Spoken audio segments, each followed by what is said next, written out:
Olá a todos e a todas, sejam bem-vindos a mais um vídeo da filosofia. Para hoje eu decidi falar acerca da arrogância intelectual e dos diálogos racionais.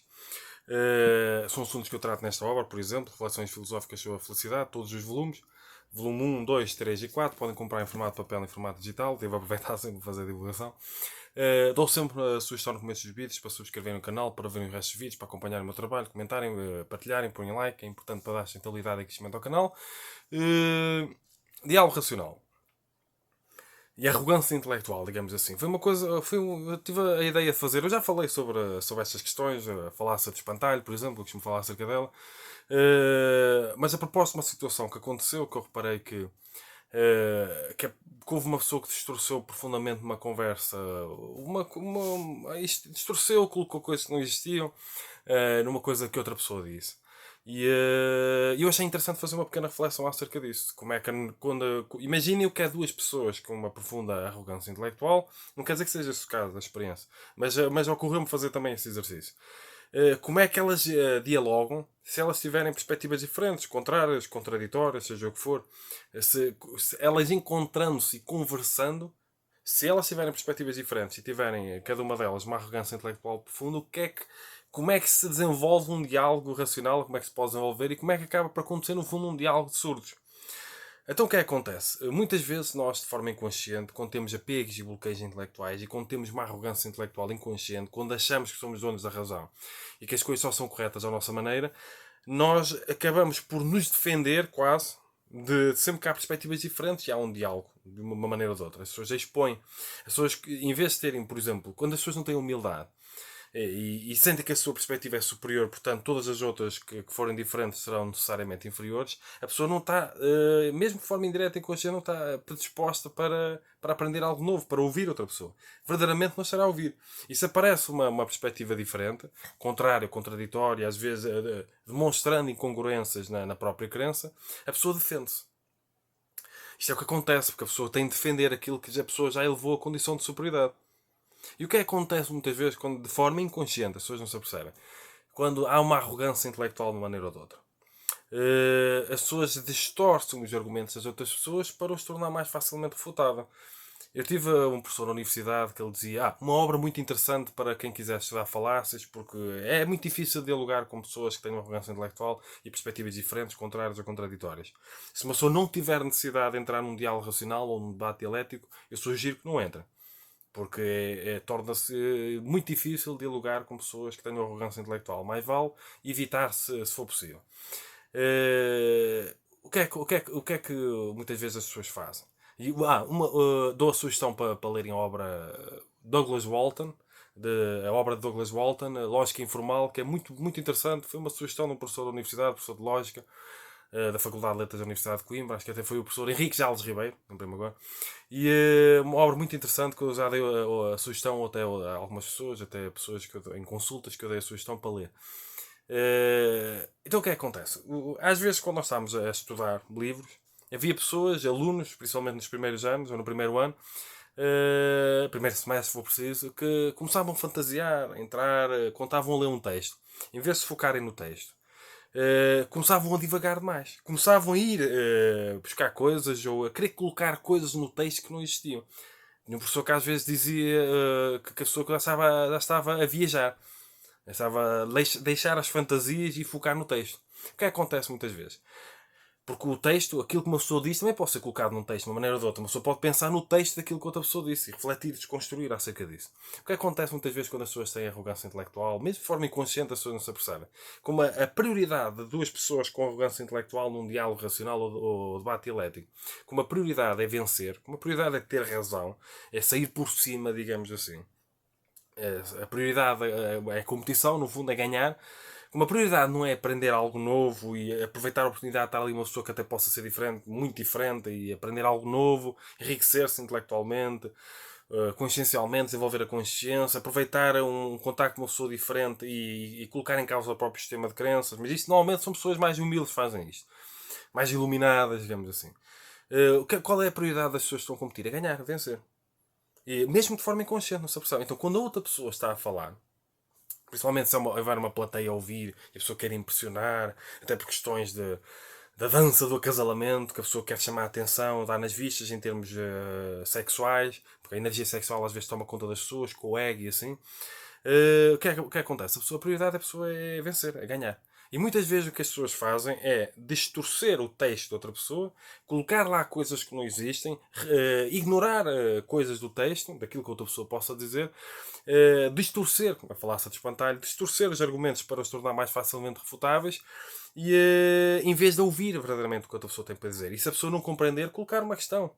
O que é que quer dizer com isto? Como é que defines essa palavra que usaste? Porque o debate elétrico do real racional deve pressupor, digamos assim, a boa-fé. Quando ela não existe, imagine o confronto, porque deixa de ser o encontro para enriquecimento intelectual e desenvolvimento consciencial e passa a ser um confronto, quando são duas pessoas com arrogância intelectual. No fundo, as pessoas não se estão a ouvir. Se as pessoas forem muito diferentes, tiverem perspectivas diferentes, contrárias, contraditórias, seja o que for, as pessoas no fundo não se ouvem, só querem falar, só querem impor as suas ideias. Acaba por ser um diálogo de surdos, acaba por ser um diálogo de pessoas que não vão aprender nada daquilo, diálogo entre pessoas que vão entrar em conflito, diálogo entre pessoas que vão desenvolver raiva, revolta, se for preciso, vão ficar zangadas e ninguém se ouve, ninguém se entende, ninguém se percebe, ninguém se tenta compreender. Portanto, se nós estivermos diante de uma pessoa assim e não houver necessidade nenhuma, porque não houver uma necessidade de contexto laboral ou profissional, o melhor a fazer às vezes é não entrar em diálogo racional. Por muito que a pessoa tenha boa fé, se estiver a dialogar com alguém que esteja com uma perspectiva diferente, contrária, contraditória e que tenha arrogância intelectual, não dá para dialogar com essa pessoa. Portanto, o que nós devemos fazer é procurar ou não ferir o ego da outra pessoa quando estivermos a falar, ou evitar dialogar com essas pessoas. E evitar também sermos nós essas pessoas a impor ideias, a impor formas de pensar.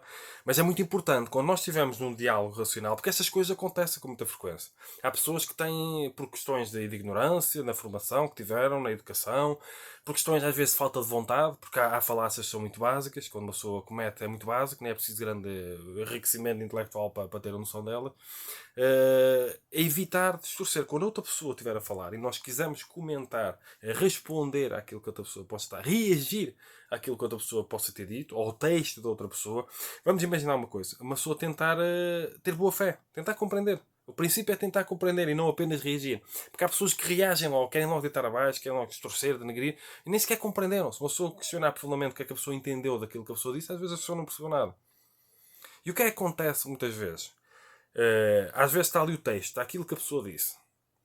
Se uma pessoa for buscar uma interpretação ou for realizar uma interpretação que não tem nada a ver com o texto que a pessoa disse, nem tem nada a ver com a intenção dessa pessoa, onde é que a pessoa foi buscar?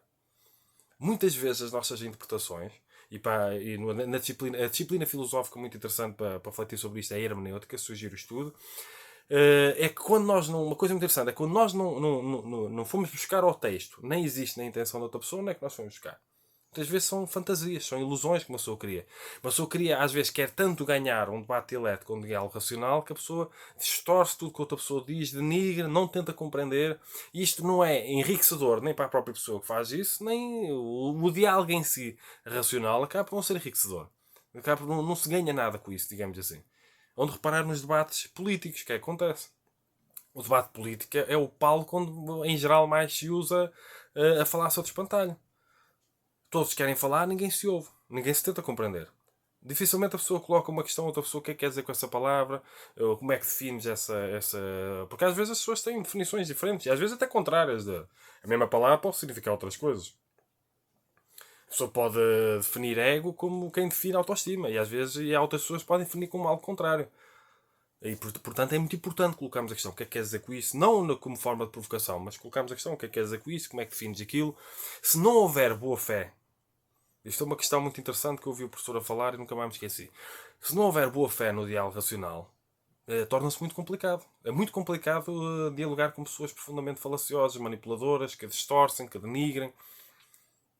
E pode tornar-se, como é que eu ia dizer, pode desenvolver ansiedades, raivas, todo esse tipo de coisas. Portanto, se não houver necessidade, se nós achamos, sentimos que outra pessoa tem arrogância intelectual de uma maneira ou de outra, evitar entrar em diálogo. Se não houver necessidade, evitar entrar em diálogo com ela. Porque é uma conversa de surge, é um diálogo que surge, a outra pessoa não quer ouvir. Agora, é tão bom, é fantástico haver um diálogo racional, um debate dialético com pessoas razoáveis, com pessoas que tenham o mínimo de humildade, mesmo que sejam muito cultas, digamos assim, de uma maneira ou de outra. É tão bom uma pessoa expor ideias, tem perspectivas diferentes, mas tenta compreender a outra, simplesmente ouve, não está sempre a tentar deitar abaixo, sempre a tentar contrariar, sempre a tentar ficar por cima, sempre a tentar ser o dono ou a dona da razão. É tão interessante haver bons diálogos racionais com pessoas que se colocam em pé de igualdade, que não se acham umas superiores às outras e que tenham humildade no toque, nas palavras, na forma de estar, na exposição das ideias, não, em ouvir as outras pessoas. Uma pessoa pode aprender tanto com outras pessoas. Às vezes uma pessoa pode ouvir uma pessoa numa fase inicial, ficar com uma ideia muito preconceituosa por causa de uma abordagem. E se continuarmos a ouvir essa pessoa, se não reagimos logo e respondemos logo, nós podemos, se calhar, vamos mais à frente, a pessoa explicando e às vezes colocando questões com tranquilidade, a pessoa explica e a pessoa pode até, no fundo, ter as duas pessoas concordarem com a mesma coisa.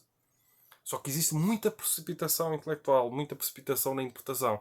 Existe muita arrogância intelectual em geral, existe muita falta de prudência intelectual. As pessoas querem falar, mas não querem ouvir. E isso torna difícil a possibilidade de um diálogo racional, que tem de pressupor a boa fé. E fica aqui uma pequena reflexão, porque as pessoas estão às vezes em convívios, saem à noite, bebem uns copos, estão na conversa, numa esplanada, e as pessoas vão partilhando ideias. E é tão bom quando as pessoas se colocam em pé de igualdade, num relativo pé de igualdade, e se ouvem, partilham ideias, ouvem, tentam compreender. Dedicar mais tempo, recursos e energia a tentar compreender as outras pessoas, em ouvir, do que em impor ideias, do que em fazer-se compreender, no fundo, impondo. No fundo, às vezes é só perca de tempo, entre aspas, perca de tempo, energia, de recursos, quando há muita arrogância intelectual. Torna-se um berbicaço, as pessoas tornam-se agradáveis com outras pessoas. E as pessoas deixam de sentir vontade de estar com pessoas que têm muita arrogância intelectual, que se imponham, que sejam conflituosas. E eu já reparei desde jovem, eu sempre me interessei por lógica e por falácias e reparava como às vezes as pessoas distorcem, ou distorciam tudo. E torna-se complicado lidar com pessoas que não são falaciosas e não reparam nisso. Por isso é que eu acho que eu acredito que o estudo das falácias é importantíssimo, até para a relação que a pessoa tem conhecimento no sentido geral ou com a ciência. As pessoas têm muitos pensamentos falaciosos, constantemente. Há muita falta de autoconsciência, muita falta de espírito crítico, e isso torna as pessoas ficam paradas no tempo, porque as pessoas às vezes, em vez de verem num diálogo racional, uma conversa com outra pessoa, a oportunidade de crescerem intelectualmente, de se envolverem intelectualmente, consciencialmente, em vez de verem a oportunidade de aprender alguma coisa nova, não, como vão num sentimento de superioridade e vão fechadas e com apegos e bloqueios intelectuais, torna-se às vezes, eu posso tornar uma conversa, digamos assim, conflituosa e ninguém aprender nada de novo ali, sabe? É só conflituoso. Não é construtivo, positivo, produtivo. Portanto, as virtudes morais são muito importantes para nós, como a humildade, por exemplo, são muito importantes para as virtudes intelectuais, conscienciais. Portanto, fica aqui mais um vídeo de aconselhamento filosófico, de consultoria filosófica. Esta obra, este calhamaço, Reflexões Filosóficas sobre a Felicidade, todos os volumes, volume 1, 2, 3 e 4, aborda algumas dessas questões que eu tratei aqui. Tenho outras obras publicadas em formato de papel e em formato digital, podem ler. Eu deixo na descrição do vídeo no YouTube. Sigam-me nas outras redes sociais, Instagram, Facebook, LinkedIn, YouTube, dependendo de onde estejam a ver o vídeo. Eu dou vários cursos online, cada aula eu dou a cada pessoa. Os livros em formato de papel e em formato digital eu deixo principalmente na descrição do vídeo no YouTube. Já publiquei 18 livros até agora. Entre trabalhos de investigação e assim.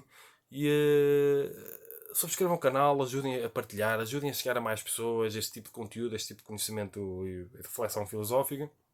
Se quiserem contribuir mesmo para a sustentabilidade e crescimento do canal, para além de divulgarem, partilharem, de subscreverem o canal no YouTube e assim, podem fazer doações pelo IBAN, pelo MBWay, porque eu neste momento não tenho patreon.com, podem fazer doações, eu deixo as referências na descrição do vídeo no YouTube.